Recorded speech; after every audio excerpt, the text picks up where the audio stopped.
aleluia, aleluia, aleluia, aleluia, aleluia, aleluia, aleluia, aleluia. Que o Pai do Senhor Jesus Cristo nos dê o saber do Espírito, conheçamos assim a esperança, a qual nos chamou como herança. Aleluia, aleluia, aleluia, aleluia, aleluia, aleluia, aleluia, aleluia. O Senhor esteja convosco. Proclamação do Evangelho de Jesus Cristo, segundo São Mateus.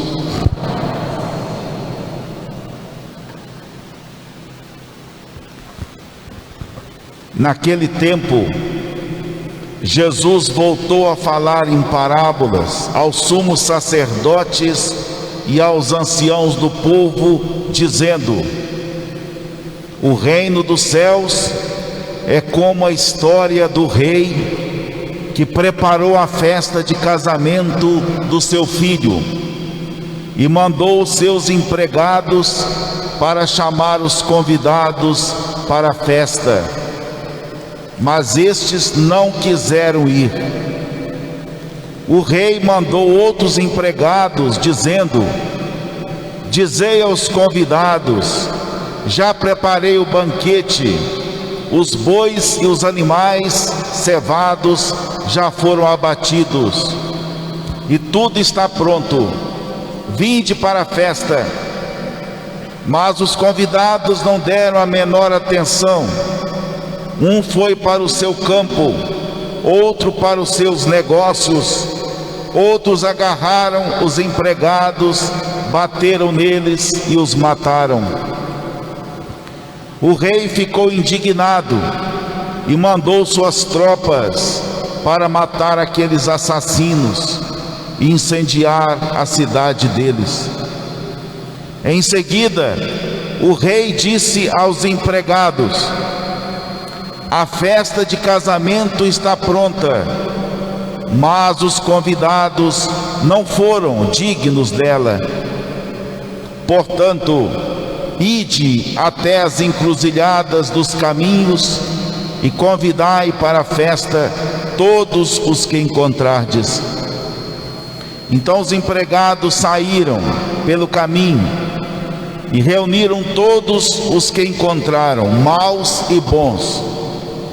E a sala da festa ficou cheia de convidados. Quando o rei entrou para ver os convidados, observou aí um homem que não estava usando traje de festa e perguntou-lhe: amigo, como entraste aqui sem o traje de festa? Mas o homem nada respondeu. Então o rei disse aos que serviam: amarrai os pés e as mãos desse homem, jogai-o fora na escuridão. Aí haverá choro e ranger de dentes, porque muitos são chamados, poucos são os escolhidos. Palavra da salvação. As palavras do Santo Evangelho. Perdoe os nossos pecados.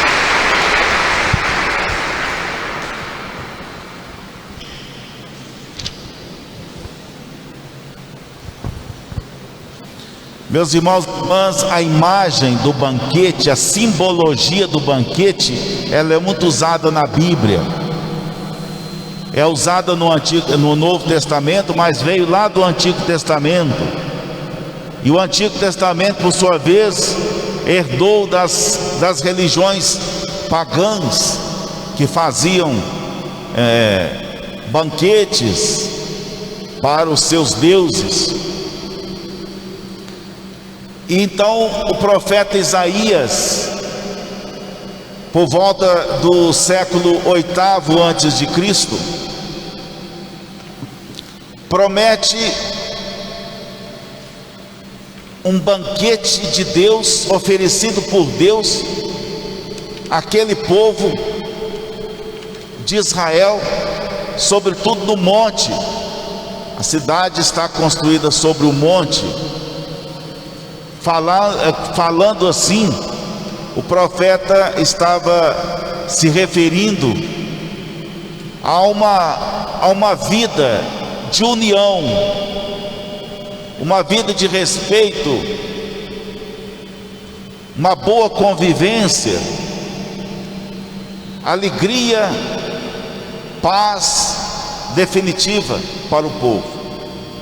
E ele fala neste monte.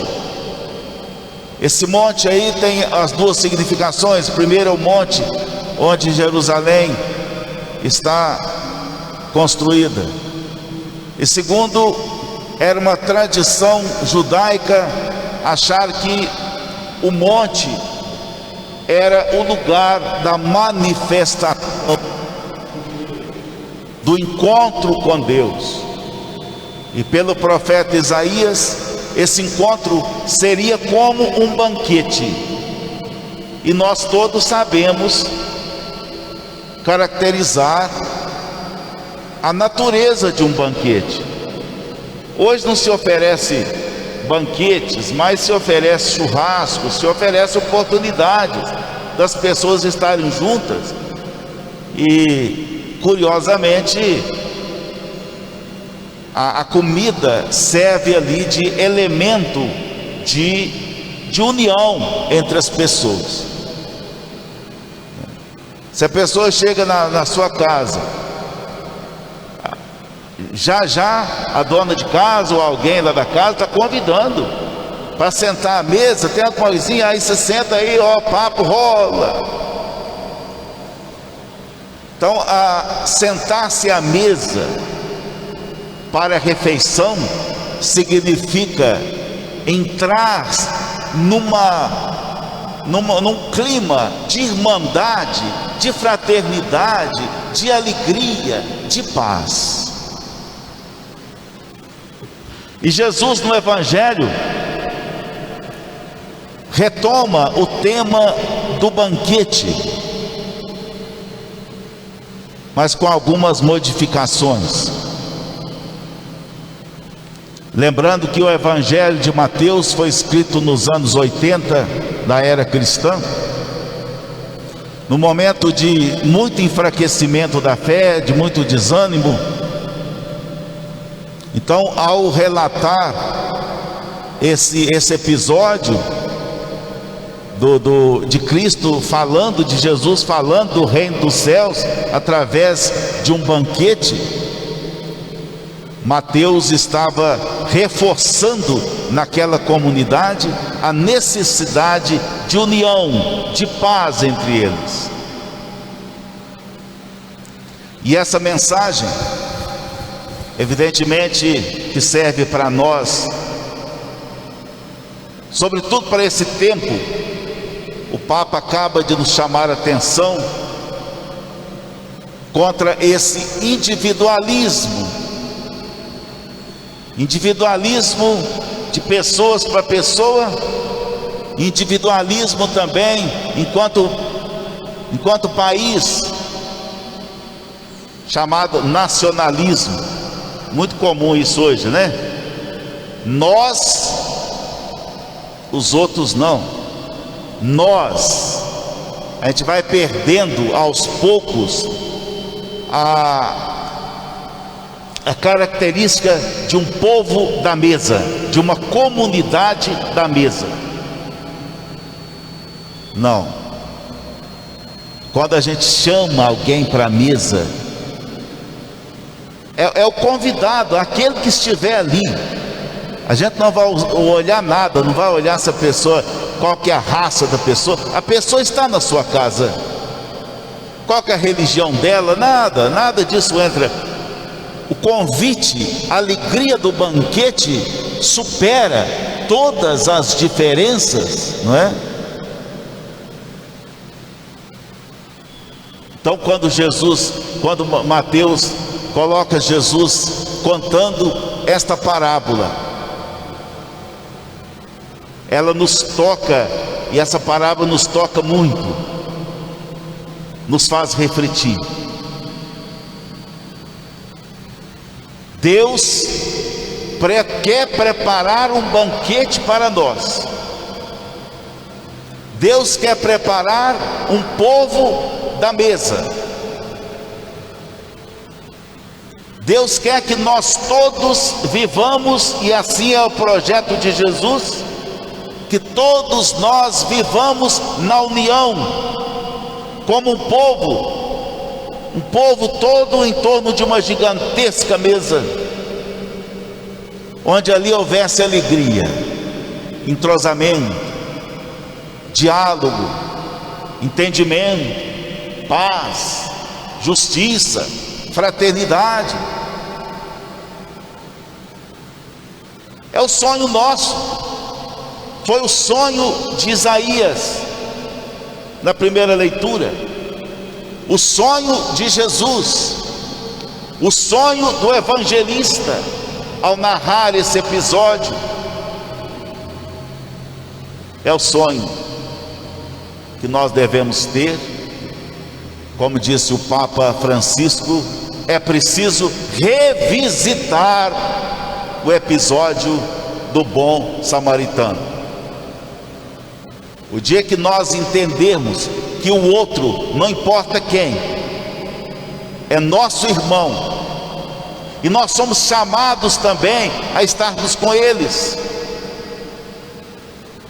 a mantermos-nos sempre unidos, sem discriminação a ninguém. Por isso é muito preocupante essa afirmação diabólica em cima de coisas que infelizmente a gente achava que já tinha sido erradicado, que é a questão ainda, veja aí nos Estados Unidos, etc., a questão do racismo. Coisa mais antiga, mais velha, coisa que nos tira da dignidade de um banquete de Deus. Aqui nós queremos fazer um país branco, outros dizem nós queremos fazer um país negro. Que é isso, gente? O país é de todos, o mundo é de todos. Será que nós ainda, esse povo, depois de tantos anos de era cristã, a mensagem de Jesus está aí espalhada e sendo pregada em todos os lugares, em todos os cantos, e ainda essa mentalidade sendo preservada? O lugar é meu, nós temos prioridade em torno da mesa.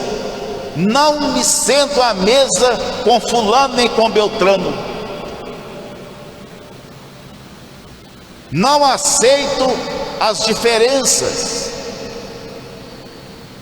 sejam elas quais forem. Isso é terrível, e nós cristãos não podemos, se nós somos cristãos de verdade, nós não podemos entrar nessa dinâmica diabólica, separatista. O cristão é chamado a olhar para Jesus sempre e viver como Jesus, mesmo sendo acusado de comilão e beberrão como ele foi. Ele não se intimidou com nenhuma crítica, com nenhuma ameaça, e comia com os pecadores, com os renegados, os distantes, chamando-os à comunhão de vida, de liberdade e de alegria. Esse é o banquete. Aqui no Evangelho diz que o rei convidou todos, mas aqueles convidados não quiseram ir. Além de não querer ir, fazendo pouco caso, ainda mandaram matar os que foram convidar. Terrível, hein? Eu não quero ir, você está me convidando, eu vou te matar também. Coração duro mesmo. Aí o rei mandou o empregado buscar outras pessoas, buscou todo mundo lá que pôde pelos caminhos, e aí encheu a sala, mas tinha gente ali que não estava com traje de festa.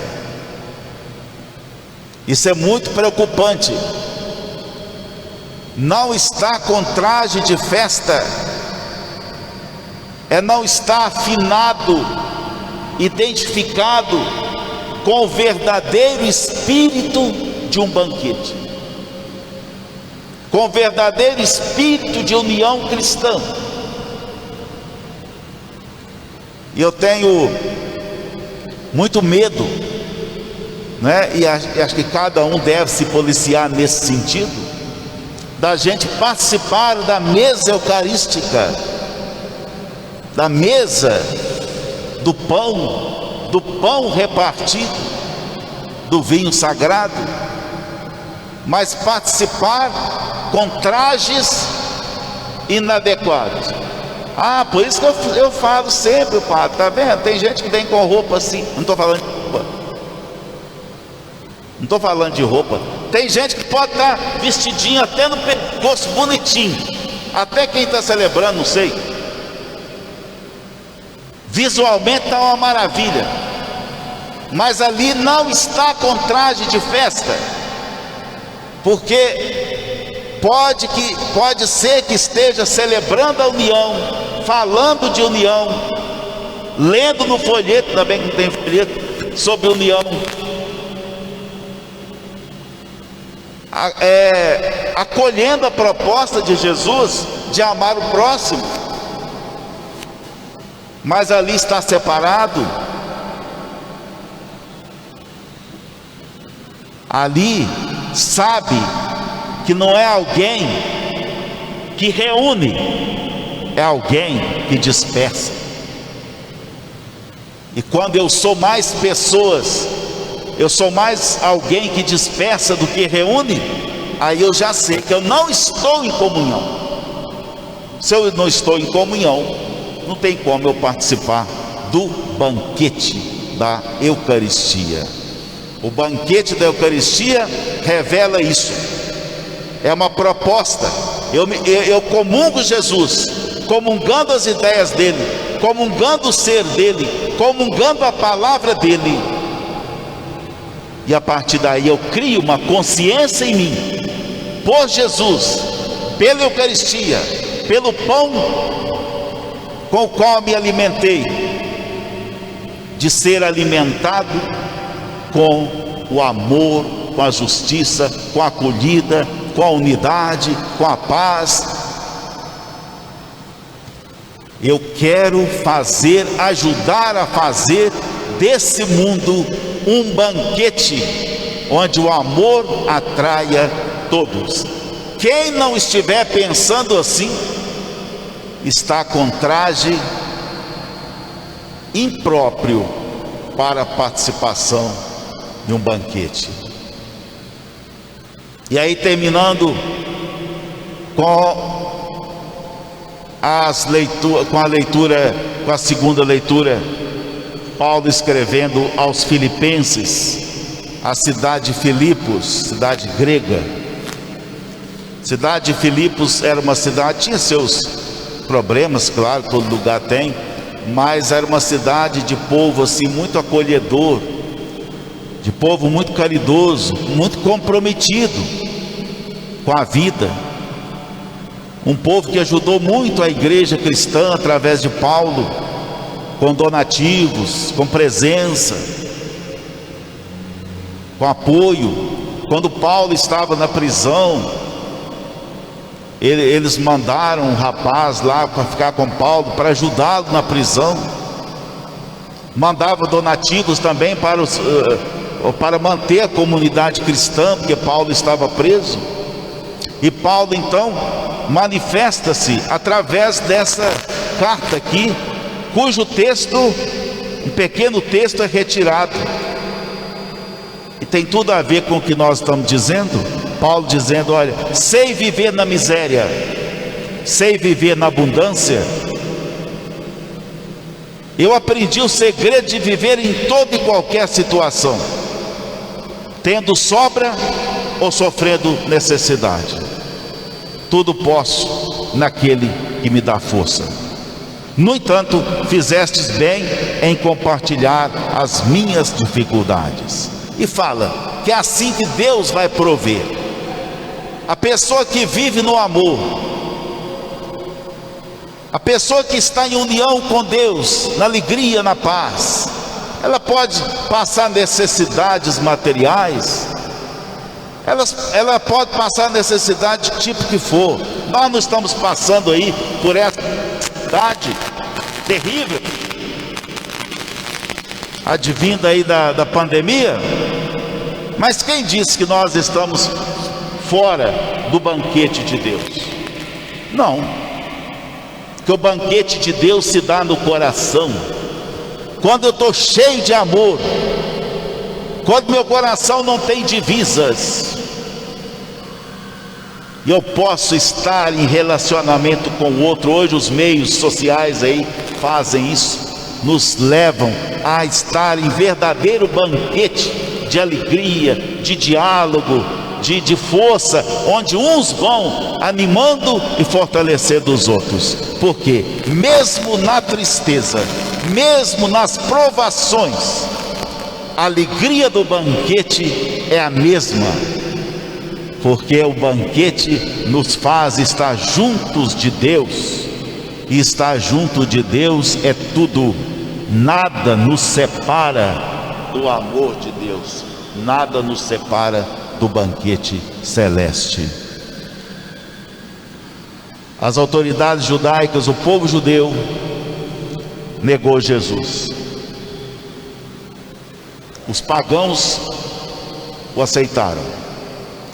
Os pobres, os pecadores, os miseráveis, os doentes. Nós vivemos numa realidade social muito propícia para se colocar em prática o clima desse banquete. Ajude, faça cada um do seu jeito o que pode fazer. Não discrimine, converse, dialogue, esteja junto. Vamos fazer de todos um só povo, alegre em torno da vida. O banquete aí é a própria vida. Louvado seja nosso Senhor Jesus Cristo.